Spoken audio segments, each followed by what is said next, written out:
लोहा जितना तपता है उतनी ही ताकत भरता है। सोने को जितनी आग लगे उतना प्रखर निखरता है। और अगर सूरज जैसा बनना है तो सूरज जैसा जलना होगा।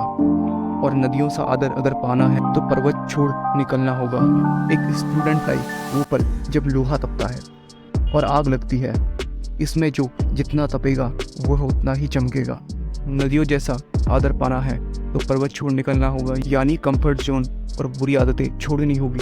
और इस प्रोसेस में आज का यह स्पीच और इसके 8 पॉइंट्स आपकी ऐसी मदद करेंगे कि आपको ये एक अलग इंसान बनाकर छोड़ेगी।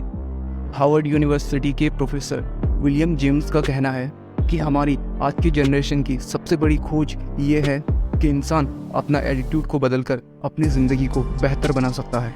आपको हार्वर्ड यूनिवर्सिटी के द्वारा की गई एक स्टडी के आंकड़ों को जानकर हैरानी होगी, जिसमें कि 85% मौक़ों पर किसी इंसान की सफल होने की वजह उसका नज़रिया है, एटीट्यूड है।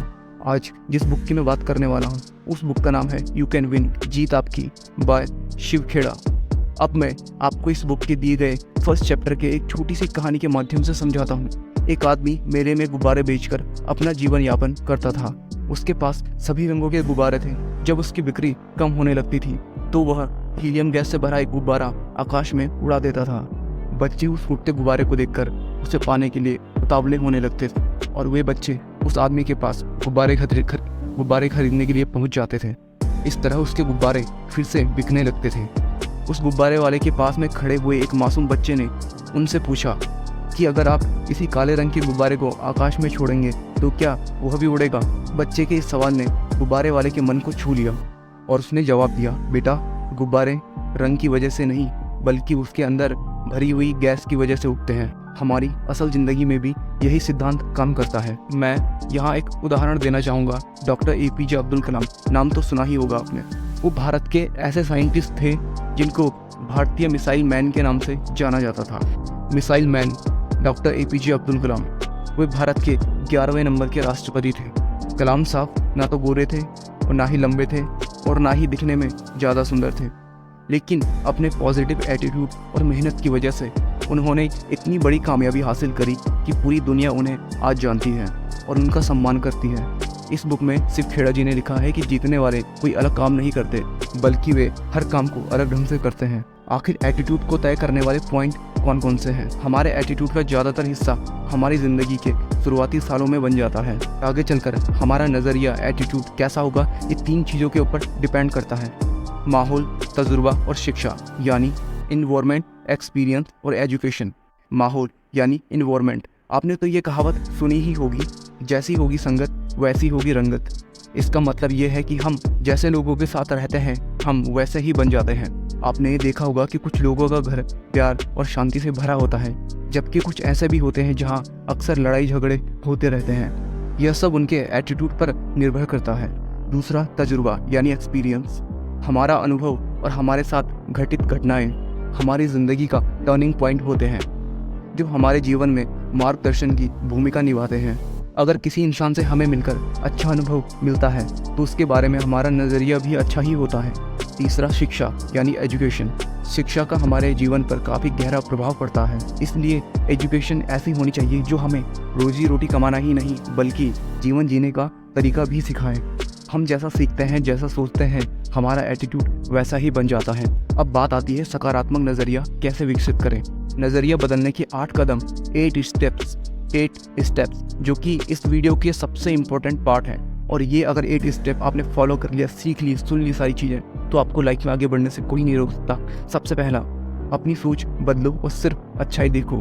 ज़्यादातर लोगों को वही मिलता है जिसकी उन्हें तलाश होती है, इसलिए हमें अच्छी चीज़ों की तलाश करनी चाहिए। कमियां ढूंढने वाले तो स्वर्ग में भी कमियां निकाल लेते हैं। दूसरा पॉइंट, हर काम को तुरंत करने की आदत डालो। Make a habit of doing everything immediately. अगर आप पॉजिटिव एटीट्यूड बनाए रखना चाहते हैं तो आज में जीने और हर काम को तुरंत करने की आदत डाल लीजिए। काम आप आज कर सकते हैं उसे कल पर कभी भी न टालें, कि ताकि आपको बाद में ये ना कहना पड़े कि ऐसा हो सकता था, मुझे ऐसा करना चाहिए था, मैं ये कर सकता था, या काश मैंने ऐसा किया होता। तीसरा पॉइंट, एहसान मानने का नज़रिया बनाओ। Develop an attitude of gratitude. जो चीज़ें मौजूद हैं हमें उनके लिए शुक्रगुजार होना चाहिए। हमें अपने दिक्कतों के बारे में ही नहीं बल्कि अपने ब्लेसिंग्स के बारे में सोचना चाहिए। चौथा पॉइंट, लगातार ज्ञान हासिल करने का कार्यक्रम बनाए रखो। Get into a continuous education programming. मैं उस एजुकेशन की बात नहीं कर रहा हूँ जो हमें स्कूलों में दी जाती है। मैं बात कर रहा हूँ बौद्धिक शिक्षा, इंटेलेक्चुअल एजुकेशन हमारे माइंड पर असर डालती है, जबकि नैतिक शिक्षा हमारे मन को प्रभावित करती है। ऐसी शिक्षा आपके लिए खतरनाक है जो आपके मन को प्रभावित ना करे। पांचवा पॉइंट, अच्छे स्वाभिमान का निर्माण करो। Build a positive self esteem.